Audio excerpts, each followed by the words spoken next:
Ahoj, vítám vás u dalšího rozhovoru ze světa filmů. Dnes tu mám speciálního hosta, který přijel až ze Slovenska, Maťo Zedníček. Ahoj. Ahoj, ďakujem za pozvanie. Veľmi príjemná cesta bola, takže sa teším. Tak to jsem rád. Já začnu takovou jednoduchou otázkou, ale pro mě není úplně jednoznačná. Kdo ty seš? Seš youtuber, kameraman nebo něco jiného? Toto je veľmi dobrá otázka na úvod a ja sa snažím byť niečo medzi. Neviem, či to úplne dobré, lebo som skôr taký, že nič nerobíš na 100%, ale primárne, úplne primárne som v podstate človek za kamerou. Čiže stále riešim, že produkcie, stále riešim nejaké proste výroby, či už televízne, alebo nejaké internetové reklamy a teda. Ale to, kde by som sa ja chcel možno ešte trošku posunúť, je DOP ako obrazový režisér. To je to, čo by som chcel robiť. A ten samotný YouTube robím kvôli veľmi jednoduché veci, že ja keď som začínal pred 10 rokmi, tak pred 10 rokmi bol YouTube že v plienkách, vtedy neexistovali také kamery a foťaky, čo teraz. A ja som sa učil točiť od takého typka na YouTube, taký starý int, ktorý mal otrasnú angličtinu, že this is resolution, this is shutter speed. A som povedal, že strašne mi to chýbalo, že kebyže je niekto taký, čo sa snažím teraz byť ja, že ti ukáže, že toto je nová vec, ktorá sa používa tak a tak. Keď chceš niečo dosiať vo videu, spravíš toto a toto. Čiže môjim takým hlavným cieľom je, že ten YouTube ma asi nikdy nebude živiť, lebo je to veľmi úzka cieľovka, ale či som primárne kameraman, ale tým YouTubeom by som chcel tých ľudí akéby naučiť a ukázať im ten svet, že toto všetko sa dá robiť. Takže tě živí primárně jako to, že jsi kameraman? Na 95% ma živí to, že som kameraman. Na 5% sú to, že nejaké že YouTubeové views alebo spolupráce a niečo. A rozděluješ práci pro televizi a pro Petra, vlastně se kterým natáčíš? Snažím sa to keby tak kombinovať, že to, čo sa naučím v tej telke, lebo predsa len tá telka, keď robím nejaké reality show alebo niečo, tak to je proste obrovský šták, kde sú desiatky ľudí, ktoré to robia. A sú to extrémne dobré skúsenosti, ktoré sa snažím implementovať do videí, keď ideme s Peťom niekde točiť dokument. Že, jak teraz sme boli v Číne, tak sa naučíš nejaké veci, ktoré sa snažíš tam implementovať, ktoré vieš, že vedia ten váš content posunúť ďalej. Já ještě na chvilku zůstanu u toho, kdo seš. Trošku odbočíme. Já jsem koukal že, na tvůj YouTube, na tvůj Instagram a ty se věnuješ ještě renovaci aut? Vieš čo, to už nie je to úplne aktuálne. Začali sme s 3 kamarátmi, traja sme boli kamoši asi 6 rokov dozadu, 7, 6. A chceli sme dať nejaký taký, že business plan, lebo mňa bavili auta, ich bavili auta a bavil nás ten samotný detailing o tie auta. A som povedal, že dáme dokopy nejakú firmu. Začali sme, rozbehli sme to a potom sme narazili na bod, že ja som sa musel rozhodnúť, že čo ďalej. Že či proste tie videá, alebo ten detailing ako taký. A na misku váh to trebalo dať a proste vyhrali tie videá. Tie videá sú proste môj život a musel som proste ísť ďalej. Nedali sa robiť dve takto odlišné veci na 100%. To sa proste nedá. Čiže ten projekt stále funguje, ale už vlastne je to mimo mňa. A nejde to spojit? Nejde to spojiť. Natáčenie to s autama? Hej, len keď natáčaš auta a potom máš vlastnú firmu, kde reálne treba robiť tie veci, tak bolo to nespojiteľné. Chalani mi to dali najavo, že som to keby začal flakať a ja som to potom spätne vnímal, že hej, je to pravda, lebo proste tie videá ma bavia proste, že na 100%. To je, že ja som sa v tom úplne našiel. A jasné, aj videá s autami sú super, ale keď máš samotný detailing, čo sa týka, vieš, že máš priestor, máš ľudí, ktorí čistíte, leštíte auta, dávate aj fólie, keramiky, bla, tak je to proste časovo náročné. A nedá sa to stíhať. Hlavne to bolo niečo, čo mne nezarábalo. Ja som to 3 roky ťahal, ja som posledne z toho nemal ani euro. Čiže chcel som sa aj posunúť, teda už teraz s manželkou, že niekam ďalej, nejaké vlastné bývanie, niečo a proste už nemôžeš niekedy, musí sa keby rozhodnúť pre tú nejakú vec, že OK, keď chcem niečo robiť, niekam sa v živote posunúť, tak tá práca musí ti niečo proste domov prinášať. OK, kdyby náhodou vlastně nikdo nevěděl, tak ty jsi kameraman prostě show Love Island, Farmat, nebo tyhle ty show máš za sebou, ale nejvíce proslavil pravděpodobně s Petrem, že jo, což je slovenský youtuber, je celosvětově známý. Velmi rád sleduju jeho i vaše videa vlastně dohromady. A tam, ale musím říct, tam jako hrajou velkou roli auta poměrně v těch vašich... Tam veľkú úlohu hrá presun. Okay. Dostať sa niekde, kde my začíname, lebo ten koncept tých videí, čo teda ty hovorí, že navštevujeme najlepšie a najhoršie hodnotené reštaurácie, hotely a teda. A my tam dávame taký taký humor východoeurópsky proste, že preto ja tam hrám takovú, to je v podstate moja herecká postava, Vlado, že mám monterky, tielko, reťazka, fajčím, pijem a proste máme tam také hnusné, staré, rozpadnuté auta, ktoré akože sú tie presuny. Ale už to tak úplne nie je. Jasné, že to je to v princípe vo videu je to iba o tom, že dostať sa z bodu A do bodu B. Nehľadal by som za tým nič, že viac, že nejaké prepojenie s autami. Auta ma mŕte bavia, sám mám projekt, na ktorom robím 5 rokov a dávam si dokopy jedno auto, už vlastne na 95% hotové. A auto veľmi mám rád, ale... A který je to auto, co si tvoříš? Ford Focus MK2 ST. Je to auto, ktoré som si zamiloval asi v 16. Oranžová, kriklavé, áno, to mám. Měl. Teraz bolo tak rok a pol, dva, cca na to, že v garáži pod plachtou a dávali sa dokopy nejaké veci a na túto sezónu už chceme bolo ready. Lebo vrajím, že tie auta ma veľmi bavia a ja mám veľkú psychohygienu, proste sadne si do auta a ide sa proste povoziť. Okay. To je tiež také, no. A kde scháníte auta na to natáčení? Protože některý jsou opravdu jako speciální. Sú niektoré, čo, a vždy je to samozrejme po znamosti, lebo v týchto videách ja robím do veľkej miery proste samotnú produkciu, či už sú nejaké rekvizity alebo miesta, obvoláva, mailovačky a toto. Ale je taká facebooková stránka, čo má Peťo založenú, že Petrovi pomocníci. A tam, a to má, klamal by som, koľko to má, pár tisíc ľudí to má.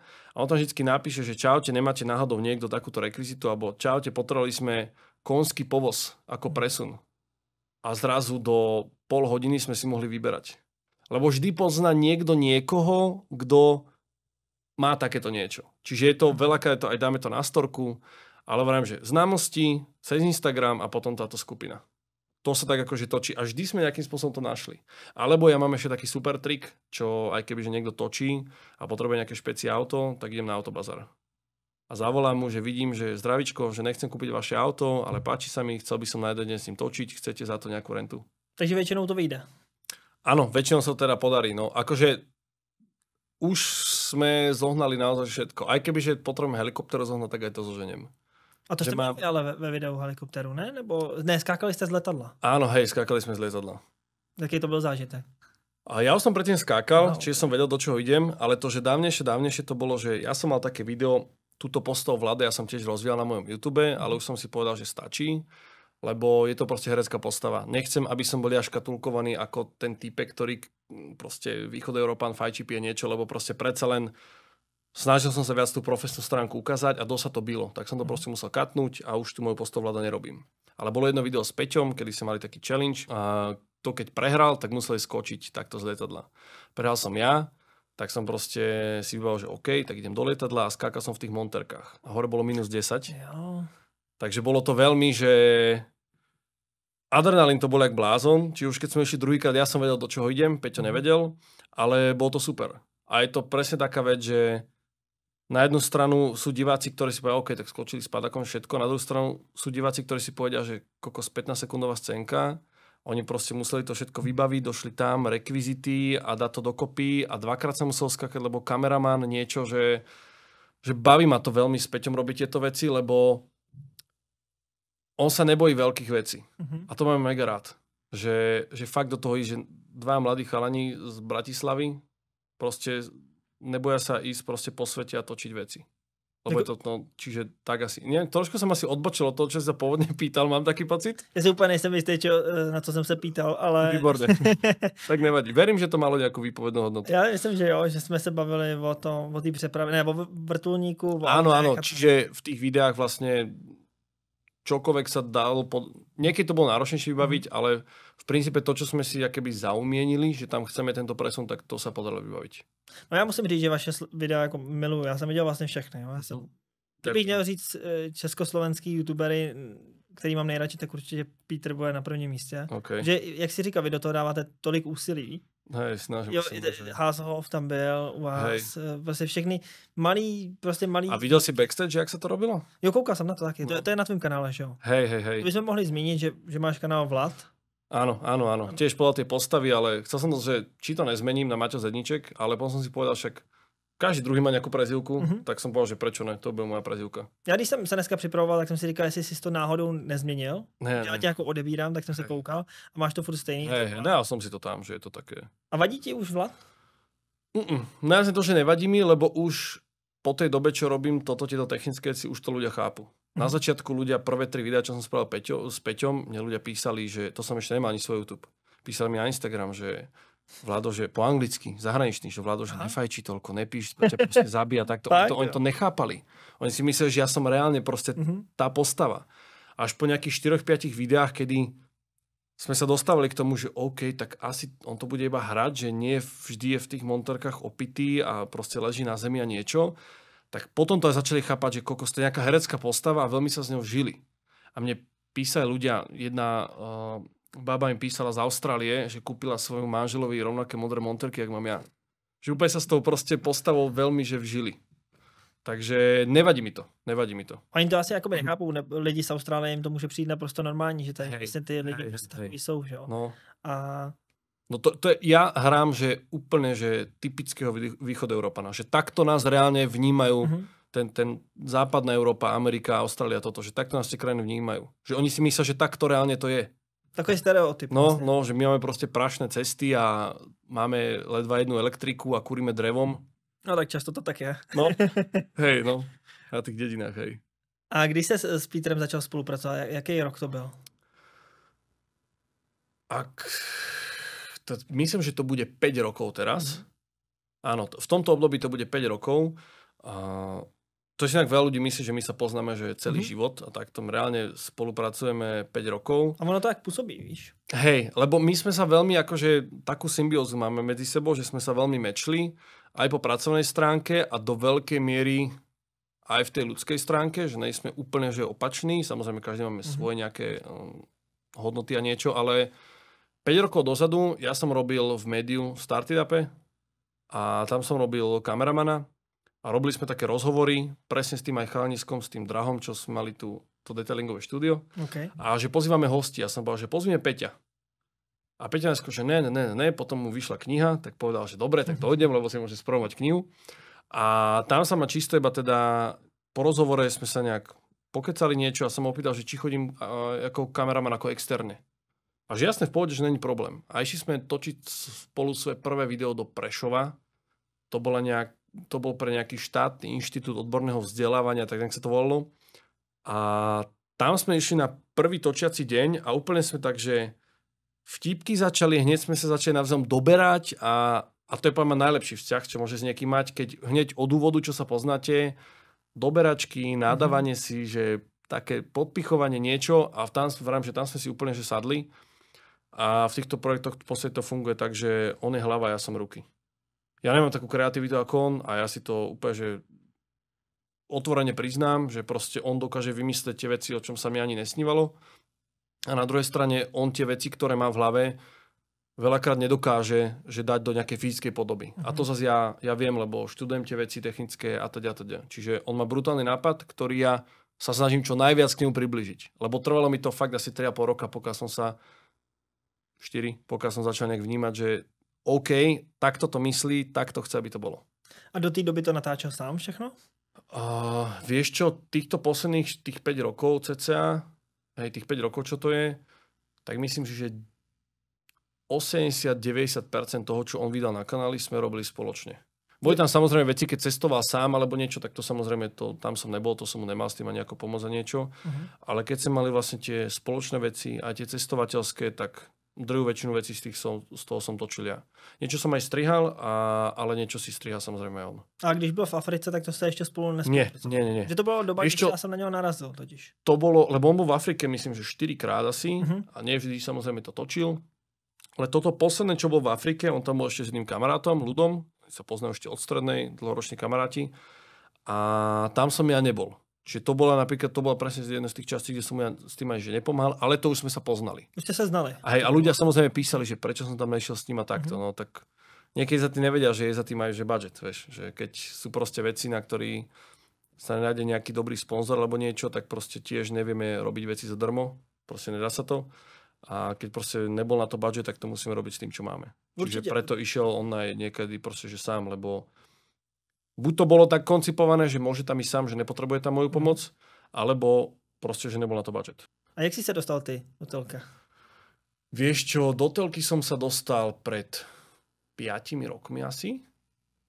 kde robila sa farma a na farmu sa robili také tie dokrutky s účinkujúcimi, čo vo veľa reality show ešte stále je, že toto je Janko býva tam a tam, toto je jeho rodina, toto si jeho hobby, chodieva si tam zašportovať, tam má priateľku a teda. A robil sa taký imidžové zábery proste na ňo a do toho nejaká výpovedná hlava. Jeho proste... A to je akoby nejaký medailonek, ktorý je... Áno, presne medailonek. Informatívny. Áno, informatívny medailonek. A chceli nejakým spôsobom, už tam bol tento Samo, Jaško, chcel nejakým spôsobom, že dať tam nejakú mladickú akože krv, že prijesť nejakého mladého človeka, nech sa to robí inak. Cez nejakých ľudí niekto nemohol, oslovili mňa a že mám to ísť robiť. Som, že OK, super, farma, idem robiť toto, že však nebudem robiť reálnu farmu, že budem robiť tie dokrutky a že idem do toho. Zapáčil sa mu ten môj rukopis a už ma začal brávať na ďalšie veci. Takže reálne to, opäť to bolo, že správny čas na správnom mieste, v úvodzovkách to nazvime, ale tak to proste bolo. Je to vo veľa prípadoch, nechcem nazvať, že o náhode, lebo keď niečo robíš sústavne, tak proste ten úspech do istej miery, možno z iného uhla, sa proste dostaví, ale v tom momente to pre mňa bolo, že kokos, jaká náhodička, že som tu. No vtedy som začal robiť ďalšie veci, či už s ním, spoznal som sa tam s ďalšími ľuďmi, aj tí, čo boli vlastne u mňa na podcaste a už to v podstate poznal sa s nimi a už to proste koluje. Takže farma bola první. Farma bol, myslím, že môj úplne prvý kontakt s televíziou. A to děláš doteď, farmu? Vieš čo, dokrutky s účinkujúcimi som robil každý rok, už sa vlastne tento posledný rok, čo bol, už sa to prestalo robiť. A že chceme to opäť nejak niekam posunúť, že už to nebude, že už ideme priamo do akcie. A to som reálne robil kameramana už na tej farme. To 2,5 mesiaca, čo sa to točilo. A jak dlouho beží farma na Slovensku? Začína to v 8. mesiaci.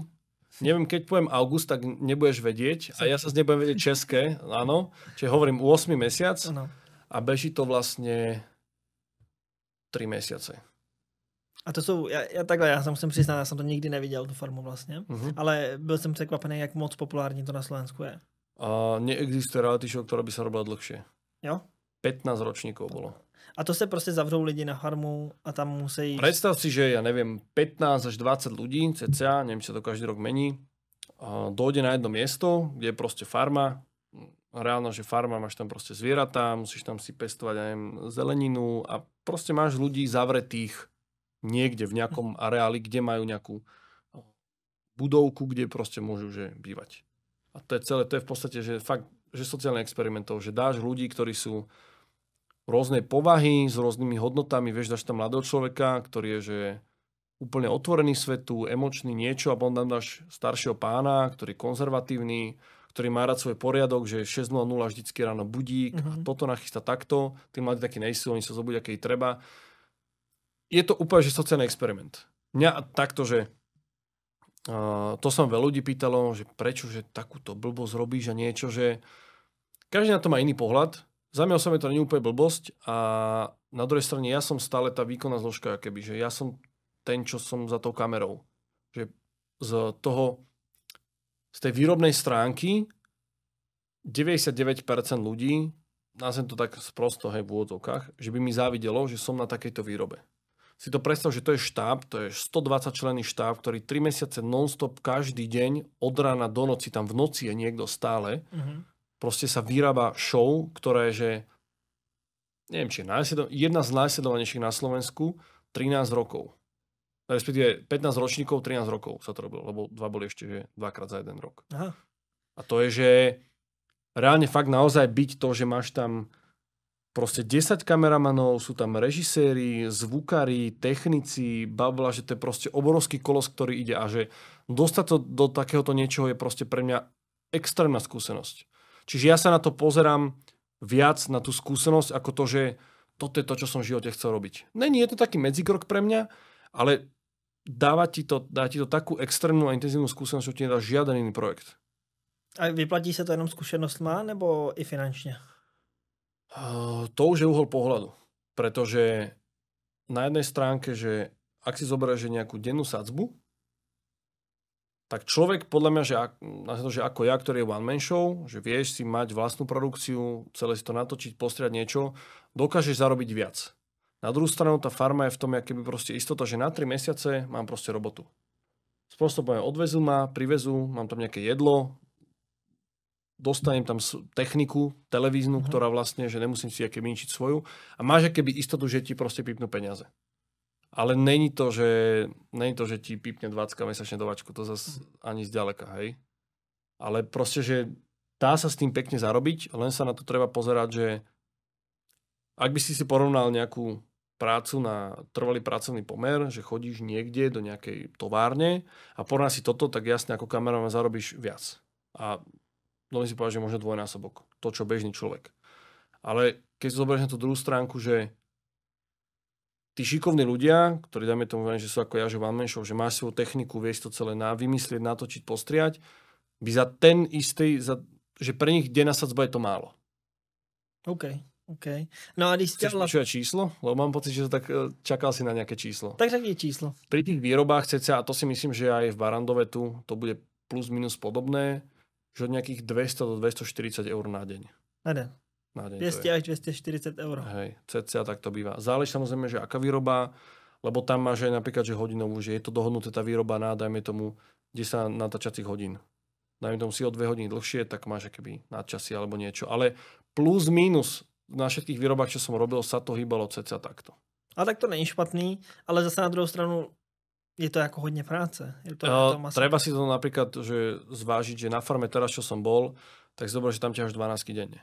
Každý deň, hej. A to děláš ty 3 měsíce v kuse a pak prostě si dáš pauzu, nebo seš tam na týden? Akože je to, že na smeny, dajme tomu, že ráno začínalo sa, tam sa to posúva počas tej farmy, kvôli tomu, že sa posúva slnko, máš zmenu času a niečo, ale dajme tomu, že ty o 6:00 začínaš točiť.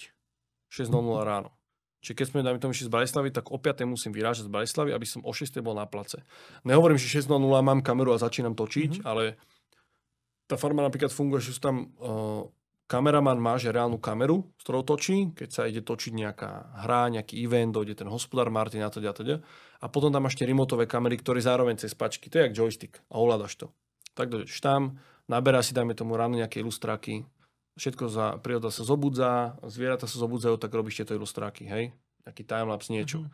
A si tam proste tých 10 hodín, čiže hodina si prišiel, si tam 10 hodín, máš tam nejaký obed, niečo, a potom po tých 10 hodinách, čo odrobíš, zase sa dáš do auta a ideš hodinu naspäť.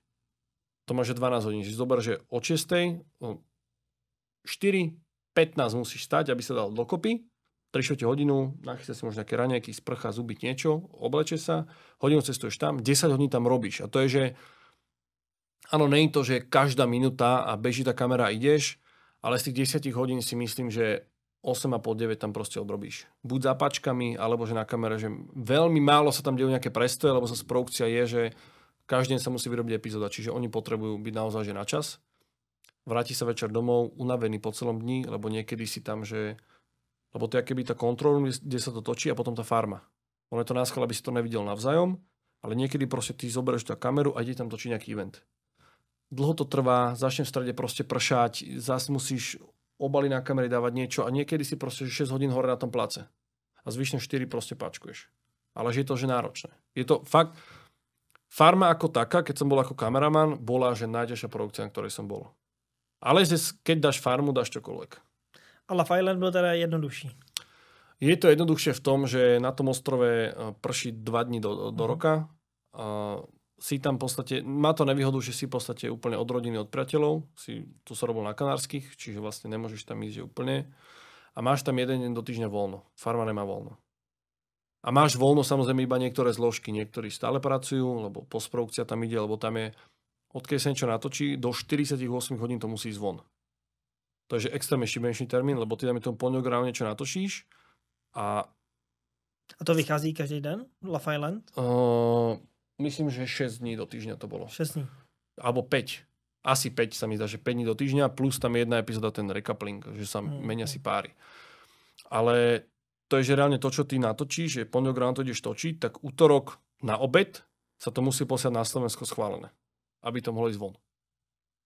Že to na Slovensku, takže sa Love Island stříha na Slovensku. Nie, Love Island sa stríha tam, ale ty musíš spraviť, ešte sa robí, že slovenská verzia česká.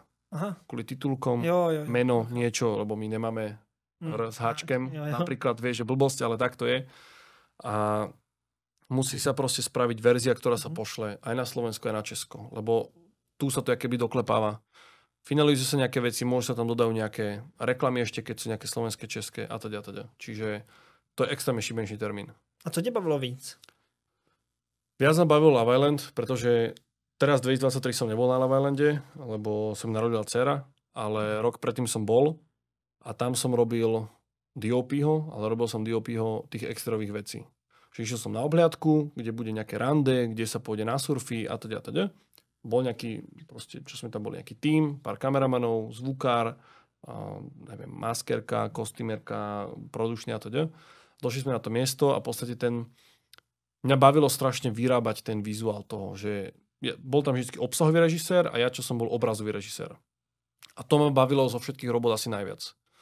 Lebo máš tam ten tím, tí chalani boli, že na začiatku to bolo trošku komplikovanejšie, lebo som tam bol jednoznačne najmladší, takže proste dostať sa do kolektívu starších, proste ľudí, ktorí sú nejak zbehnutí, není úplne jednoduché. A potom verím, že sme si nejak k sebe cestu našli, ale že sú to proste kameramani, ktorým keď povie, že toto a takto sa proste má natočiť, že oni zase vedia. Že je to taká tá staršia škola, že ja by som to možno spravil inak, ale keď proste sa im, vieš, som povedal, že chcem takýto záber, tak on si pekne vedel nájsť proste záber a že fakt to boli že ľudia, ktorí boli šikovní, lebo tieto najväčšie šovky v Československu musia robiť tí najlepší ľudia. To sa nedá, aby to robil niekto, kto, že no tak rok točím, mám tu nejaký foťak, tak však idem tam točiť. Že reálne to fakt robia tí najlepší ľudia, čo sú na Československu. No ale ty si říkal, je to nějaký mezistupínek. Budeš pokračovat dál v tom, nebo ne? Pre mňa je to super skúsenosť, kľudne s tým budem pokračovať ďalej veľmi rád, ale ja by som sa veľmi chcel dostať veľmi baví dokumentaristika. Proste ísť aj kľudne, že s Peťom, jak sme chodili sami dva, či už v Latinskej Amerike, čo sme boli 2 roky dozadu, alebo teraz v Číne, zobrať si kamerku, zobrať si 15-kilový ruksak s technikou a proste ísť niekde, kde proste nikto nepôjde. To je, že preto ma to hrozne bavilo, Peťo sa týchto vecí nebojí a ja sám o sebe nenávidím cestovanie. Ja ho nenávidím. Nie. Ja proste presun z bodu A do bodu B, že to, už keď si na tom mieste, tak je to super pre mňa, keď mám pri sebe kameru a môžem to natočiť. Ja som bol za posledných 8 rokov, 7 rokov a raz niekde bez kamery alebo foťaku a ja som nevedel, čo mám robiť. A to bola, že aj dovolenka. Však tu som došiel s foťakom. To je pravda. Že ja proste furt to mám pri sebe, lebo proste nikdy nevieš, čo sa stane a ja furt snažím sa čerpať nejakú inšpiráciu, niečo nájsť. Čiže tie reality show ja si myslím, že budem robiť, lebo do veľkej miery ma to aj baví, lebo to robí so super ľuďmi, s ktorými sa poznáme už roky. Ale nie je to, čo si viem predstaviť, že by som o 20 rokov robil. No a teďka, když běží Survivor, tam to natáčejí turecká produkce, nebo bys tam měl taky možnost jako jet jako kameraman? Dá sa tam ísť ako kameraman, ale sú tam podmienky, ktoré sú správne pre nich a nie pre nás. Takže finančne, jo? Áno. Sú tam menšie peníze. Ja som to nepovedal. Ale áno. No tak to v podstate je, že na jednej strane tá telka vyrába toho tak veľa, že podľa mňa toľko tých kvalitných ľudí na Slovensku ani není. Že ktoré by to dokázali ešte spraviť, lebo tam sa ide z jednej show do druhej, tam sa non-stop, že vlastne Farmek začína v 8 mesiaci, alebo teda na začiatku 9. Prelína sa to do Love Islandu, končí Love Island, je, že 2-3 týždne pauza, začína Survivor, ide tam Rúža pre nevestu a že proste stále Masterchef je, že proste... Ešte Big Brother bol vlastne. Hej, že reálne, že to sa nedá vyrábať. A Big Brother myslím, že robili Bulhári, hej, Bulhári. A to je, že aj na Survivori sa to stalo, neviem, či prvý ročník, asi prvý ročník. Že tam, keď sú proste kameramani, ktorí nerozumejú tým jazykom, tak ti veľa proste natočia, že vaty. A potom je tam strihač, ktorý tiež nerozumie tomu, čo striha, má tam prekladateľa. Aha, já myslím, že už když to někdo stříhá, že kameramani jsou jako zahraniční, ale že to stříhá už jakoby Čech. To sa celé outsourcovalo do Turecka. Okay. To sa strihalo v Turecku, v Istanbule. Čiže zober, že ten, kto to točí, nerozumie, čo točí a ten, kto to striha, nerozumie, čo striha. Len proste to je to, že na jednej strane povieme, aj nie sú ľudia, a na druhej strane sú lacnejší. Chápu. A nejaká účasť v reality show? U tebe jakoby kameraman chceš, ale jestli by si niekedy... Ja som nad tým akože rozmýšľal samozrejme, že lebo keď som v tom, že ja to vidím za tou kamerou, ale vidím to aj, že čo sa tam reálne deje. Mne by to po mňa osobne neprešlo, lebo by ma tí ľudia nezobrali, čo robia tie reality show, lebo vedia, že som bol keby za tým a viem proste, ako funguje tá produkcia a toto. Ale keď si zoberiem z pohľadu toho človeka, ktorý ide na tú reality show, tak zober, že v dnešnej dobe, príklad uvediem tú farmu, že v dnešnej dobe uponáhlanej ty dojdeš na miesto, kde na 2,5 mesiaca, ak teda sa dostaneš do finále, na 2,5 mesiaca nemáš žiadne problémy, čo sa týka, ja neviem, že telefón ti pípa, že je vybitý, nikto ti nevolá, nikto ťa neotravuje, si proste tam. Je to tak extrémne intenzívne a vypnúť od toho celého sveta, ty po 2 mesiacoch už si aj prestaneš uvedomovať, že nejaké mimo tohto, čo teraz žijem, že je nejaká že mimo realita. A ty proste, keď skončíš ten projekt a teda skončíš druhý po finále, tak reálne sa dostaneš do toho sveta, že OK, no tak musím riešiť, že treba nejaký nájom, musím ísť niekde proste pracovať a to treba riešiť a teda, no, frajku by som si mohol nájsť a že ty sa dostaneš do toho, že proste tá možnosť vypnúť je za mňa extrémne atraktívna. Takže ti to láka? Nie to, že ma to láka, asi sa tam na 90% proste nepôjdem, ale ten koncept ako taký, že úplne rozumiem tomu, prečo tam ľudia chcú ísť. A máš na mysli tú farmu konkrétne? Kľudne aj farmu. Kľudne aj, napríklad mne viac sa mi páči akože Survivor, ten štýl, lebo proste ja som to, že manuálne zručný, viem si aj proste predstaviť niekde v lese proste pod nejakým stožiarom byť. Hlad by mi tam proste vadil, ale je to niečo, čo si to viem, že akože v pohode predstaviť. Ale je to preto, lebo vieš, keď cestujem niekde s Peťom, jak som boli v Latinskej Amerike, som boli v dedine, v Bolívii, slovo, že Mača, kde sme boli 1,5 hodinu od akékoľvek nejakej väčšej civilizácie a boli sme tam na izbe, kde proste bola voda iba keď pršalo. Umýval som sa minerálkou a spláchnuť záchod sa dalo fakt iba keď bola dažďová voda. Čiže proste 2-3 dní tam bolo to, čo tam niekto nehal a vieš, že mne toto mi nerobí problém. Tak třeba tě pozvou do Survivoru příští rok. Áno, uvidíme. Možno. Nikdy nehovor nikdy, ale skôr si myslím, že nie, keďže viem, kto to robí. Takže... OK. No a když si začal zmiňovat tu Bolívii a to, co jste s Petrem zažili, tak nějaký jako nejhorší místo, kde jste byli? Najhoršie miesto čím? Tým točením, alebo tými ľuďmi, alebo tým, že... To asi nechám na tobě. Myslíš tu všeobecně, alebo tu Latinskou Ameriku? Ne, myslím všeobecně. Kde jsi s Petrem byl? Můžeš tomu dát nějakou zajímavou historku, co se tam stalo? Já jsem si třeba, jak jsi začal povídat o té Bolívii, tak jsem si vzpomněl na scénu, kde na vás vyběh pes. Který byl teda nakonec přivázaný. Áno, to bolo v Kolumbii. To bolo... Ty kokos, neviem teraz, jak sa to volá, to bola taká dedina vedľa, keď sme boli na tých kohutích zápasoch. Jo.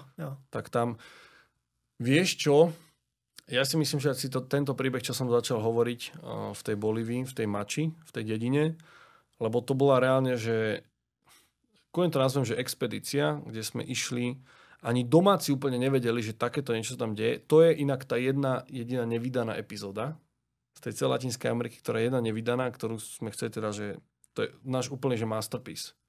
Vizuálom, obsahom, tým príbehom, čo tam stalo. V podstate my sme... Nedám za to ruku do ohňa, podľa mňa sme prví na svete, ktorí sme to natočili.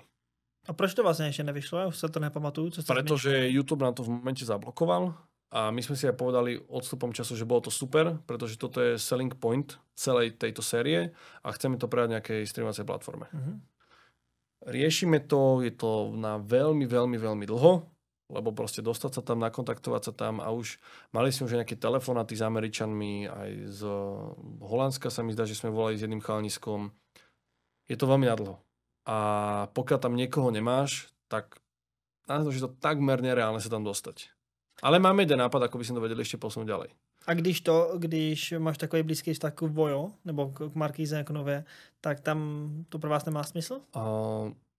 Myslím, že my sme dostali ponuku aj z Joyplay hneď. A nejsem si istý, myslím, že aj z Vojo bola ponuka, ale nie je to, že nechcem to tam dať, ale robíme to pre celý svet. A nemyslím si, že nejaký Američan si zaplatí Vojo, aby si pozrel naše video. Ale myslím si, že Slovák si zaplatí za Netflix, aby si pozrel naše video, vieš. Jo, to asi ono. A my sme boli takí, že Netflix, túto máte nás tam podľa sa zadarmo. Tu si zoberte, iba toto vidíte, že toto my vieme robiť, toto chceme robiť za proste promile tých peňazí, čo vydávate tým dokumentárnym produkciám a chceme ísť s vami ďalšiu sériu. Kebyže teraz sa nám ozve Netflix, že čauko chalani, videli sme až toto, bereme toto, čo ste robili v Latinskej Amerike, aj tú nevydanú epizódu, ktorá vyšla, na to sa najviac tešíme, chceme robiť druhú sériu, do týždňa vieme vyraziť. Máme itinerár na ďalšie 3 dokumenty. Takže tohle je nějaký cíl, tak, který teď máš a máte. Hej. Akože ja viem, že mierime v podstate najvyššie, kde sa dá. A pre mňa ako proste kameramana alebo proste tvorcu, čo robí, že mať svoju vec, kde každý jeden záber prešiel mojimi rukami, má to na najväčšej streamovacej platforme na svete, no čo viac existuje. Vieš, že sprosto povedané, hej. Jasne budú sú aj neodvetia filmy a toto, ale že ja si osobne myslím, že tým obsahom na to máme. Lebo je to veľmi unikátne. Ja ti môžem keď tak ukázať tú epizódu.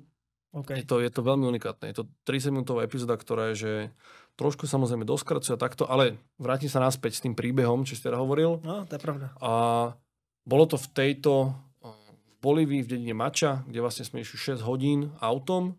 Počas toho, ako som ja mal, že absolútne otrasné červené problémy. Na polceste sme sa išli najesť. Jak sa to volalo? Ororo? Tak nejak je tá dedina v Bolívii, mesto. Došli sme do reštaurácie. Ja som mal, že Peťo, že počuj, potrebujem ísť na záchod. Že proste, že potrebujem ísť na záchod. Že OK, dobre. Šiel som na vecko a začal som vykonávať teda malú potrebu. A zrazu proste tým, jak som mal čreva úplne že rozhodené, tak zrazu sa aj veľká potreba začala diať. A som, že ty kokos, rýchlo som išiel do kabinky niečo a možno to bude trápne, mne to nevadí. Ja som proste taký... Posral som sa a teraz som bol, že teraz čo? Ja tu nemám, tam nebol ani toaleťak. No. A ja, že čo mám teraz robiť? Tak vďaka Bohu som si zobral telefón s sebou, písal som Peťovi, počúvaj, dojdi, toto sa stalo, je mi to trápne, ale tak proste musíme to riešiť, lebo tak mal som nejaké červené niečo.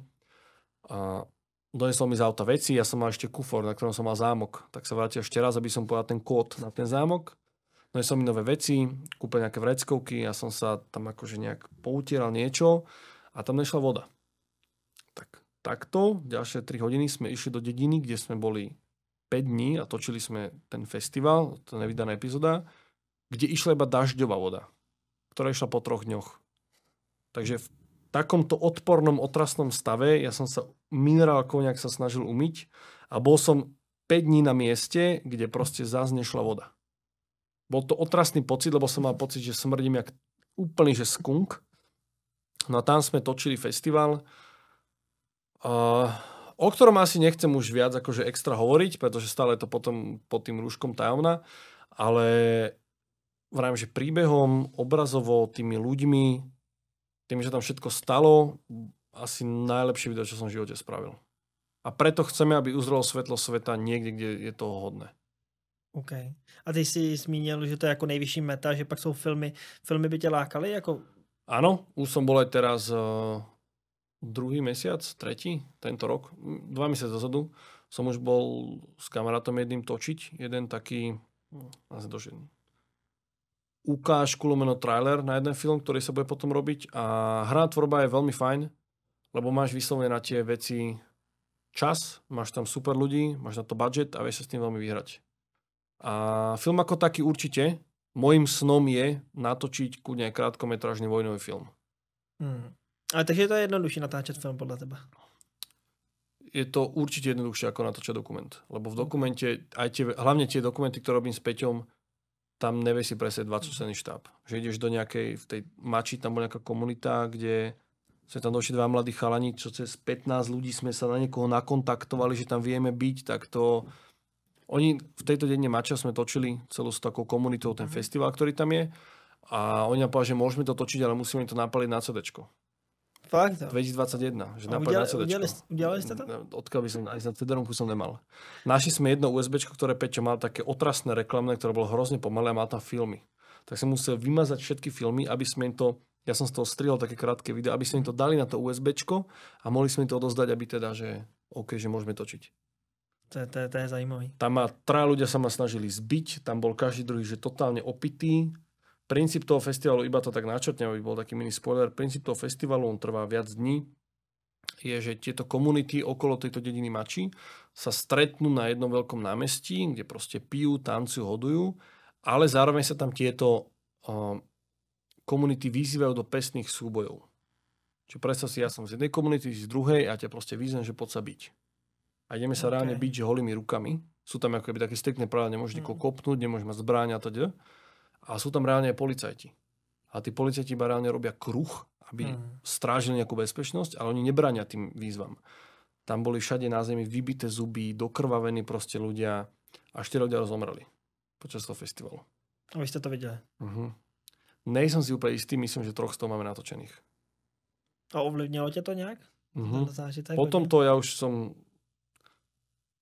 Akože to je to, že keď sme tam išli, tak bola, že ty kokos bizarnosť a bizarnosťou a na konci toho tripu už ti to prišlo normálne. Že už tí ľudia v tomto fungujú, už to prišlo normálne. Takže to je epizóda, ktorá je, že to je vrám, že úplný že vrchol. Čiže tie dokumenty sú... Lebo tá hraná tvorba, vieš, ten film, máš hercov, ktorí vedia hrať, máš rekvizitárov, ktorí ti spravia dobrý vizuál nejakého outfitu, máš produčných, ktorí ti zoženú super priestor na to, čo potrebuješ točiť. Máš DOPho, osvetľovačov, kameramanov, režiséra, proste, že to je obrovský štáb ľudí, ktorí vie, že keď sú to ľudia, ktorí robia film, že to bude proste kvalitná vec, v väčšine prípadov, ktorá je, že sa na to dobre pozerá. Pri tom dokumente ty nikdy nevieš, čo sa stane. Nikdy. Tam proste kedykoľvek sa tam mohlo napríklad na tom pestnom súboji napríklad, poviem ti, ten pestný súboj, jak je, začína sa s komunitou ráno, neviem, či o 8 alebo o 9, stretnú všetci muži. Ženy to nerobia, iba muži z tej komunity na takom obďaleč kopci a tancujú v kruhu. A sú tam dvaja, ktorí mali bič. Ty keď prestaneš sa hýbať a prestaneš chodiť, tancovať niečo, oni ti začnú bičovať. A jak dlho musíš chodiť? 3 dní v kuse. Jo, 3 dní v kuse. To je 3 dní v kuse. Chodíš? Áno, sa musíš non-stop hýbať. Majú tam takú otrasnú gitaru, z toho, že charango. To má myslím, že 12 strún a hrajú na tom 3 tie isté tóny. A do toho vydávajú nejaké zvuky, sú veľmi pekne oblečení a musí sa non-stop hýbať. Peťo sa zastavil a takto ma nastihne také švácnutie bičom. A my sme to nevedeli. A on začal ho mlátiť bičom. Počkej, aby ste také chodili 3 dny? Áno, ja som nemusel. My sme to vybavili, že ja som nemusel. Peťo vie po španielsky, čo bolo super, ale ja som nemusel, lebo sme teraz, že ja som ten kameraman, ktorý pre túto komunitu robí to video, ktoré im napali na CDčko. Hej? Takže ja som nemusel. Na začiatku som sa ja hýbal a potom som povedal, že Peťo, že ja to proste, že ja nemôžem sa hýbať a točiť, že to sa nedá. Dronovky do toho robiť a niečo, že to sa nedá. A to je v tom videu tohle všetko. To je tá nevydaná epizóda. To je, doufám, že vyjde co nejdřív. Ja tiež dúfam, lebo už to budú za chvíľku 2 roky, ale povedal som, že príde jej čas. Ja v to verím, že príde jej čas. A to si teďka dělal v Číne?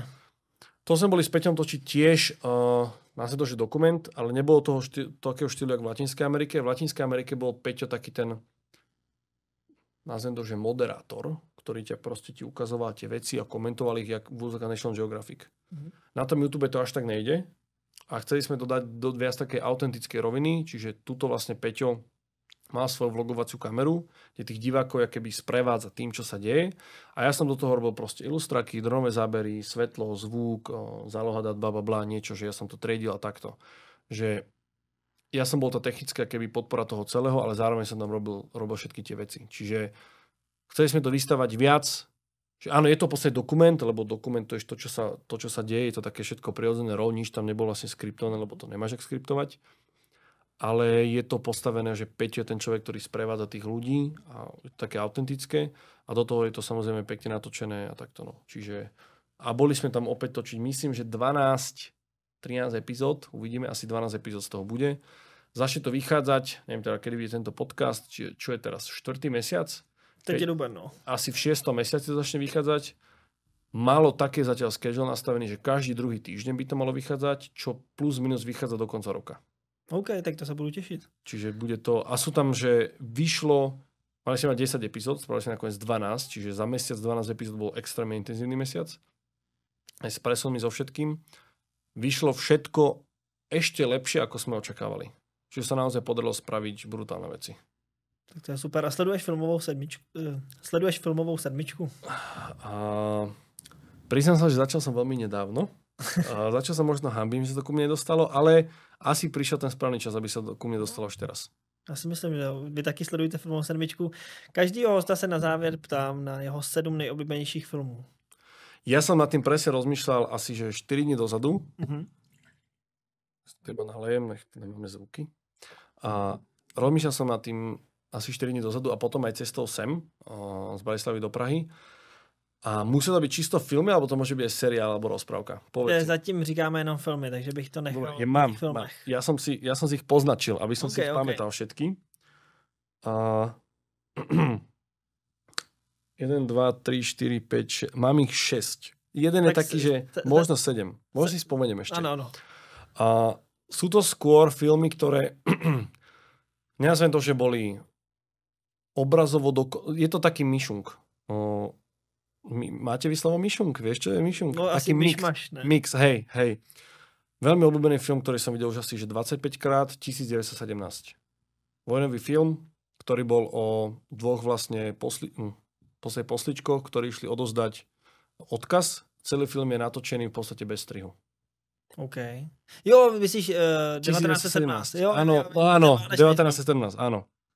Tak to je presne štýl filmu, ktorý by som chcel natočiť ja v živote, lebo vizuál toho celého proste vojnová tematika ako taká je mi veľmi, že sa mi naozaj že páči. OK. A to režíroval Sam Mendes. Viděl jsi jeho filmy jako Americká krása nebo Mariňáka dělal, nevím, jak se jmenuje. Hej. Já vždycky, když koukám na jeho filmy, tak mám zvláštní pocit, potom se to dokoukám a nedokážu ten pocit vlastně popsat. Jestli to máš stejně. Je to také, že pre mňa osobne ostane dlho v tebe tá myšlienka toho filmu a trvá nejaký čas, pokiaľ ho spracuješ. Ještě Nouzový východ, jsi jsi viděl? To jsem neviděl. Tam je Kate Winslet a Leonardo DiCaprio. Dodám si to. Jo, a to je právě taky od něho a přesně Mariňák, pak jsem viděl tohle Americkou krásu a jsem si říkal, ty jo, jako týden nad tím přemýšlíš vlastně. No. A niekedy sa ti to ešte vracia spätne. Ale vrajím už to, že spraviť vojnový film, kde sa ti rozpadne budova, strieľa sa, sú tam výbuchy a proste lietadlo tam ide spraviť, že v podstate nazvem to, že one take. Ja som tam ja viem, ako sa robia tie veci, som tam našiel, myslím, že 7 strihov, 6 a bolo ich tam nejakých 16. Že to už vieš, keď prechádza kamera cez nejaký piesok a z toho piesku to vie, že je strih. Jo. Ale reálne som na tým že a ten film som videl fakt 25 krát, som rozmýšľal, a nevedel som to nájsť. Že je to fakt veľmi dobre spravené. Takže tě zaujala hlavně ta vizuální stránka, ta kameramanská vlastně, že tak řeknu. To bol taký ten bonus toho celého. Ten príbeh je samo o sebe veľmi silný a nebudem to spoilovať, ale proste príbeh samo o sebe je veľmi silný, ale to, že sa to podarilo, ja sa na tie filmy pozerám niekedy aj takto, že z tej vizuálnej stránky. Že vizuálne to bolo veľmi pekne spravené. Dobře. Ďalší film. Pursuit of Happiness, alebo Šťastie v nešťastí je to po slovensky. V češtině to je Štěstí na dosah. Áno. Will Smith. Áno. To bol... Ja som plakal pri 2 filmoch v živote a toto je jeden z nich. Extrémne silný príbeh, odporúčam si to naozaj pozrieť. Je to také veľmi jednoduché na pohltenie, nie je to nejaká psychologická vec. Je to dosť starý film už, ale proste je to také, že naozaj tam vidíš toho otca s tým synom, čo to je otca hra Will Smith, ktorý je, že chcel by tomu synovi niečo dodať, ale proste nevie už viac spraviť a takto. A tam, neviem, či si pamätáš ten film, oni išli do toho metra, kde sa oni zavreli na tých záchodoch. A tam proste on bol opretý o stenu a mal tak zapreté nohy o tú stenu, o tie dvere, aby nemohol nikto tam vojsť a mal tam toho syna, ktorý tam spal. A presne záber, ak niekto mu tam klopal, lebo nemali peniaze na hotel ani na nič, nejakú ubytovňu, lebo ich odtiaľ vyhodili. A on proste mal toho syna na sebe a ten záber, ak presne mu to ešte cez oči, úplne krvavé oči, pláč, že proste by veľmi chcel, ale že nevie. A tam si brečel u téhle scény? Ja musím říct, že taky, no. Že zrovna tam to bolo, že... A ja som že veľmi neemočný človek, ale vravím, že 2 filmy, jeden z týchto bol. A oni sa nedostali do ubytovny kvôli tomu, že to nestihli do nejakého času. Áno, že už sa mu podarilo nejaké peniažky, že mal, ale že nestihli to a proste poslali ich preč a že presne v šťastie nešťastí, že také veci sa mu postavili, čo sa podľa mňa aj bežne ľuďom sa môžu stať, ale ten moment toho, jak on proste držal to dieťa a že nevedel mu dať to, čo by proste chcel a že tá bezmocnosť bola, že to som sa úplne spustil. A vnímáš to teďka víc, když ješ táta? Jo? To bol, že to v momente mi napadlo ten film. Po 1917 mi napadol druhý film hneď tento. Okay. Že toto je proste on. A druhý film, pri ktorom som plakal, bol Iron Man. Ale to... Jak to? Keď zomrel.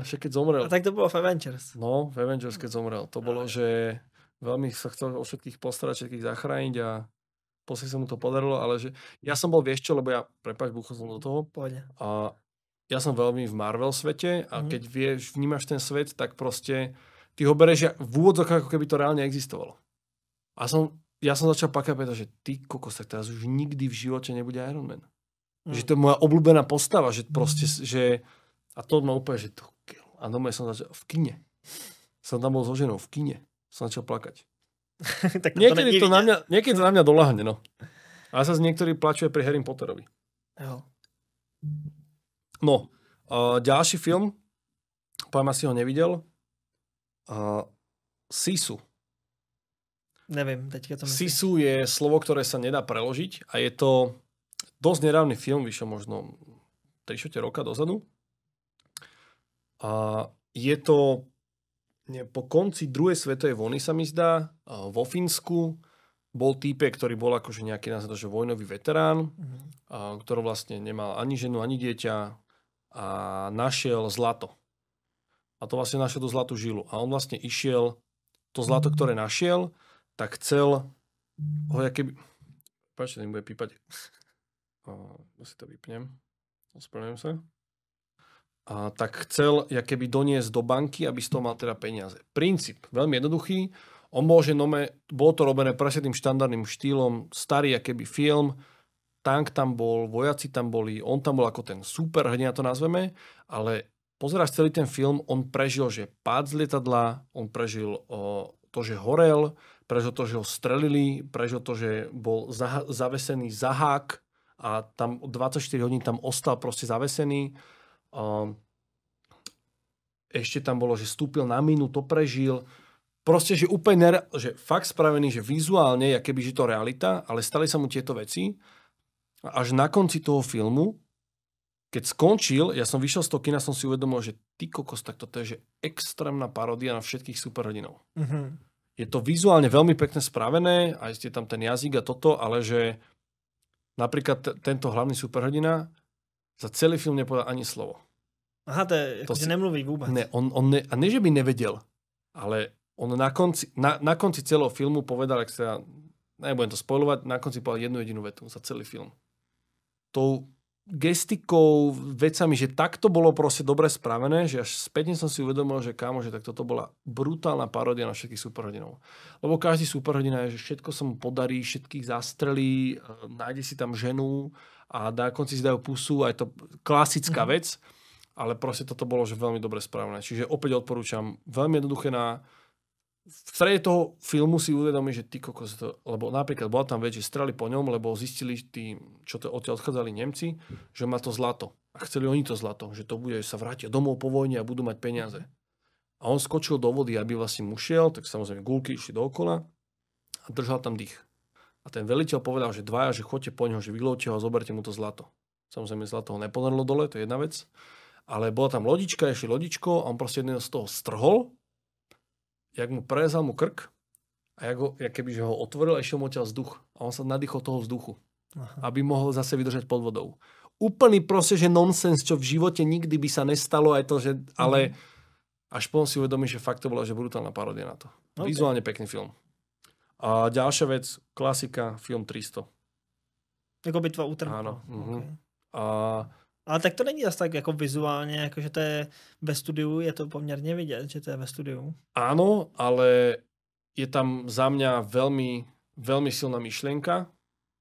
Naozaj proste tá Sparta, že ten Leonidas, ktorý bol, že mal brutálne silnú myšlienku. Vyslovene, že on, keď bol veliteľ, tak on išiel za svojich mužov sa postaviť. Väčšinou to býva opačne, že veliteľ hovorí, kto čo kam ide. A že on bol ten hlavný. Ale aj z tej nejakej kameramanskej časti, že to... Nebudem teraz 100% vedieť hovoriť čísla, ale že kebyže ten film má strašne veľa spomalených záberov. A asi 1:40 má ten film. Keby nemal tie spomalené zábery, je o 36 minút kratší. To sa reálne dostane na tretinu. Že ten film bude má 50 minút. Tak to je tiež taká, že zaujímavosť, ale vrajím pre mňa vyslovene silná myšlienka. To, že aj keď sa tam bránili, tak boli v tej korytnačke a že to, že každý Spartan so svojím štítom chráni toho po svojej lavici. Že on vlastne nechráni seba, on chráni toho. Taká tá myšlienka toho celého, že nejaké združenie, niečo, že sa navzájom tá komunita funguje. Hej, tak to nazvime. To bol pre mňa, že silný film. A ďalej. Veľmi jednoduchá vec a je to náš extrémne veľký vzor aj s Peťom, Saša Baron Cohen, čiže Borat. Jo, taky máte, že tu svoji roli. To je v podstate naša asi najväčšia inšpirácia. Myslím to, že pre veľa ľudí to bude veľmi primitívny humor, ktorý možno si nepojdu, lebo proste Borat. Ale on je poviem, že humorný, že génius, pretože on má presne také tie veci, o čo sa snažíme aj my, že strašne dobrú a vtipnú vec, on len tak hrozne, tak nonšalantne proste tak frkne. Že si, ja neviem, záber, kde v Boratovi, kde bol, omýval si oblečenie v jazere. Jo. Ak si mal v jazere, úplne len tak tam proste daná tá vec a ľudia išli okolo a kúkali na to, že ten dobrý vtip, on tam veľmi tak jednoducho dá. Tam bolo tak 2 vteřiny. No, že ale veľmi taká dobrá, prepracovaný taký vtipek tam bol. Alebo, ja neviem, boli tam na začiatku úplný úvod. Keď tam ukazoval ten svoj dom a bola tam tá krava. Že len tak, alebo na chladničke si všimni, čo tam má, alebo obrazy, že také veľmi jednoduché také frky, ktoré bežný divák si to možno nevšimne, ale ten, ktorý to chce všimnúť, si to všimne, tak si povie, že tak to je dokonalé. Tak on je taký veľmi, že primitívna, veľmi jednoduchá vec, ale videl som ten film asi 40 krát a keď mám, že so ženou som ho videl na Valentína. Okay. Že poďme si pozrieť nejaký film a že pozrieme si prosím Borata. Ona, že dobre, tak som vedel, že to bude moja žena. Ja ako Borat je masterpiece. Hej. Ďalší film je to z českej tvorby a sú to za mňa tam také 2, ktoré sú na hrane, ale Pelišky. OK, to súhlasím. To je tak dokonale herecky obsadený, zahraný, autenticky zobrazená tá situácia, ktorá vtedy proste bola. Tie jednotlivé proste frázy, ako donútil, je, že absolútny proste jeden z najlepších hercov, čo proste v Česku je a možno asi aj najlepší pre mňa. Čiže to, jak to zahral a proste Pelišky sú, každý jedný Vianoce to pozeráme, niekedy aj cez rok. To je film, ktorý ma nikdy neomrzí. Každá jedna veta je tam, že absolútne dokonalá. To mám stejne. To je, že klobúk dole. To je fakt, že masterpiece, podľa mňa český. No a posledne to bolo 6 filmov, tí už sa neskončili. Mal som v zátvorke ešte, že Dedičství. Okay. Ale to je veľmi podobné tým Peliškám, ale to je také, na to, že musí človek mať, že akože chuť. No mám tu potom jeden seriál je, alebo potom mám, že rozprávku. Takže môžeš si vybrať. Seriál, dobre, urýchlim to, seriál je Černobyl. Vyšiel pár rokov dozadu. Krásne spravený, vizuálne, myšlienka od prvého momentu. Ja som ten seriál má 5 epizód, videl som asi, že 10 krát celý. A je to, že ťa zhltne prvá epizóda a pozrieš si ďalšie 3 ani nevieš. 4. bola taká trošku, že trošku zdlhavá, ale ako je tam spravené, to je, že vizuálom, obsadením, tou dramaturgiou celou je to, že podľa mňa, že najlepší seriál, ktorý kedy v živote vznikol a už iba to, že to tak extrémne silná téma. Že fakt, že to není ani tak ďaleko dozadu. Že to reálne bolo tu, ale je to tak spravené, že tebe sa ani nechce veriť, že to tak reálne bolo. Takže to a rozprávka, na ktorú nedám dopustiť, a to je rozprávka Mulan. Robilo to Disney, vlastne čínska rozprávka, kde ako dieťa to absolútne nevnímaš, máš to ako rozprávku, ale pozrieš to rozprávku ako dospelý a zamýšľaš sa nad tým vecami, aký tam bol v podstate spoločenský status mala tá žena, ako proste, že išla obetovať svoj život za svojho otca, kebyže ju nájdu, že je proste medzi vojakmi, tak ju proste zabijú. Príbeh to malo veľmi silný podľa mňa, to už áno, je to tak rozprávkou správne pre deti, ale čo mne na tom najviac, že inklinuje a skúsi vypočuť iba tú rozprávku, že iba hudbu. Hans Zimmer a ešte s jedným tam bolo, vypadlo mi teraz meno, robili vlastne všetky skladby do tohto a je tam jedna úžasná scéna, z ktorej mám zimomriavku vždy, keď si to proste pustím. Asi tú rozprávku nevidel, neviem. Jo, to je klasická Disneyovka. Že? No, tak oni prešli cez ten priesmyk Tung Shao a dole bol už iba tých pár vlastne Číňanov, čo tam bolo, kde bola aj táto Mulan. A zrazu tam spoza kopca vlastne vyšli tí húni. A bol tam taký obrovský záber, jak tam je Shan Yu, ten ich akože veliteľ a strašne veľa Hunov. A tam začala hrať taký orchester, že mám brutálne zimomriavky, ja zavrem oči, na základe hudby vieš, čo sa deje. Nemusel si to v živote vidieť, ty vieš na základe hudby, čo sa deje. To je, tie Disneyovky sú to rozprávky, ale majú tak spravenú dobrú tú hudobnú dramaturgiu, že to je vyskladané, že presne vieš, čo sa deje. A jako Mulan beru jako hodnotný film, takže to máš 7. film. No. A plus jeden seriál, což je Černobyl. No. Ja ti moc krát děkuju, že si dneska přišel. Ja ďakujem veľmi pekne, bol to veľmi príjemný rozhovor. Už asi hodina ubehla, že? 1,5 hodiny už sme tady. 1,5 hodiny? OK, dobre, tak to som ani nečakal. Veľmi príjemne sa rozprávalo. Ďakujem za pozvanie. Já děkuji, že jsi přišel. A děkuji vám, že jste koukali. Uvidíme se zase příště. Sledujte Filmovou 7. Písal mi na Instagram, že Vlado, že po anglicky, zahraničný, že Vlado, že nefajčí toľko, nepíš, ťa proste zabíja takto. Oni to nechápali. Vnímáš velký rozdíl mezi českou a slovenskou YouTube scénou? My poviem, nemáme takého človeka ako že Kazma. Nepoviem to, že na Slovensku nikto, lebo možno niekto taký bol, iba ku mne sa proste nedostal. Tie sociálne siete, povedzme si v dnešnej dobe, keď máš ten telefón, no spraví to hoci kdo. Jaká je budoucnost podle tebe? Jestli vlastně náš názor není špatný a neměli bychom se jako přizpůsobit? A že majú non-stop niečo nové. A to je úplne prirodzené pre nich, že strašne úplne rýchly život.